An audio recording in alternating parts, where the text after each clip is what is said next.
Hello, I'm Martin Bruton and I work at Gloucester County Council's Training Standards Service. We're here today with the Kill You car, which is a car where we've made a series of faults and we're hoping to demonstrate those faults to you as things you should look out for when you're buying a car. The first thing to ask for when you going looking for a car is to ask for documentation. These documents should be with any car you're buying. If you can't get that, you're already buying yourself a problem. But there's an immediate check you can carry out. This has all the information about this car you want to know. First thing, vehicle registration. Now that vehicle registration is in any case illegal because you can't read it and doesn't meet legal requirements for display. So it should be British standard format, and that's not, so you'll be stopped and would be fined for that.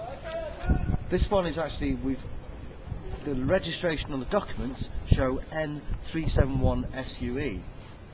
The vehicle here is N317SOE. So straight away there's an attempt here possibly at defrauding the consumer. They've done some sort of trick, ringing the thing so as to disguise the car. While they've got the car bonnet open, you also want to check the VIN plate. This is an identification plate which tells you again the identity of the car. It gives a number there which is unique to this car. Again, you want to check that against this documentation, and if these don't tally, which in this case they don't, then straight away it could be a stolen car, it could be an accident repaired car, it could be the possibility is endless, but certainly you are going to get defrauded and you're going to lose your money. There are usually other places where you can check the chassis number, and inside the car there's usually another little compartment where that's shown. Inside this car, it's down by the driver's seat and it's just a flip-up flap, and it's there stamped into the chassis of the car. So we move around the car and there's various little things that are going to be wrong with it. Now every time you've got something wrong with the car, it's going to cost you money to put right.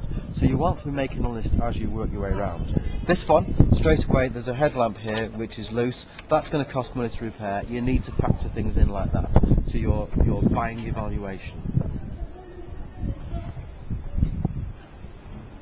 Moving around the car. Close attention to the car to make sure you're not missing costs of repair work or any faults that might indicate that there's something serious wrong with the car. This one is obviously had a bit of a bash on the wing mirror, and someone has done a little DIY repair there with a bit of tape. That's obviously not going to be a very effective mirror, so you're going to have to get that repaired properly. That's going to cost you 50-60 quid to put that right. Moving further around, there's a worrying bit of a mess down here, which could be signs that the car has been welded. So it could be two cars cut and shut together. So you'd need to look further into that to check to see if it has been a cut and shut car, or if indeed that's just some other underlying rust that's coming through. Again, that could be a costly repair expense, and you'd need to check that out before you went ahead and made any further buying purchase.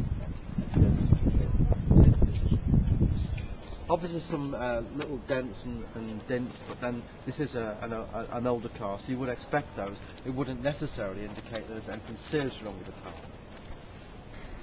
We carry on round, and in this one there's a problem with the exhaust. So you will need to get underneath the car just to check to see if the thing is intact. Now, for most car buyers, we're not very mechanical, we don't know what we're looking at. It's always worthwhile to spend any sort of money on a car, getting an expert in to tell you, to give you some sort of idea as to the mechanical condition of the car and whether it's a worthwhile investment. Most of us don't have that skill and knowledge. We do need somebody else to talk us through it. Same fault with the rear number plate. It's definitely not kosher, so we need to walk away from this one.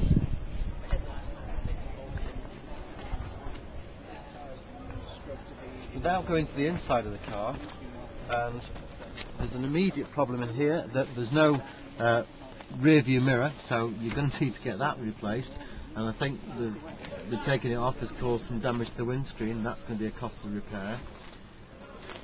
The dashboard has been taken out and fiddled with, so that's probably to clock the car. That is to change the mileage.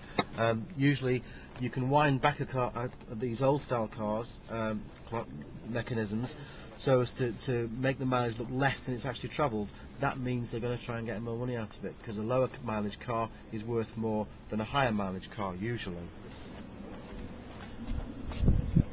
We have another problem here. It's going to be very fashionable to tint your windows, but there are legal tints allowed. This is certainly far too dark, and you would face action and a penalty for driving a car with that level of tint on the driver window, front windows.